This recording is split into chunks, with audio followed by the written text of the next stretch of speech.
জীবনে প্রত্যেকটি ঘটনারই একটা নির্দিষ্ট সময় আছে। সেই সময়ের আগে কোনো কিছুই ঘটে না। আমরা অনেক সময় সবকিছু খুব দ্রুত পেতে চাই। স্বপ্ন দ্রুত পূরণ হোক, সফলতা দ্রুত আসুক, প্রিয় মানুষরা দ্রুত জীবনে আসুক। কিন্তু জীবন আমাদের চাওয়ার গতিতে চলে না। জীবন চলে তার নিজস্ব সময়ের নিয়মে। একটা বীজ মাটিতে পুঁতে পরের দিন ফল আশা করা যায় না। তাকেও সময় দিতে হয়, যত্ন দিতে হয়, অপেক্ষা করতে হয়। ঠিক তেমনি জীবনে ভালো জিনিসগুলোরও একটা নির্দিষ্ট সময় থাকে। অতিরিক্ত তাড়াহুড়া অনেক সময় সুন্দর জিনিসগুলো নষ্ট করে দেয়। তাই সব সময় ফলাফল নিয়ে অস্থির হওয়ার কোনো দরকার নেই।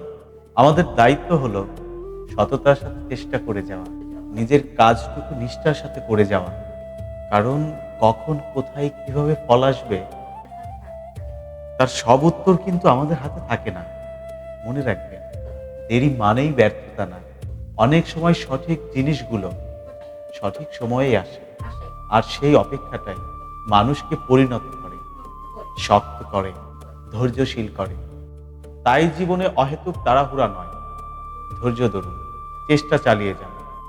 কারণ আপনার জন্য যা নির্ধারিত তা সঠিক সময়ই আপনার কাছে আসবে। না এক মুহূর্ত আগে, না এক মুহূর্ত পরে।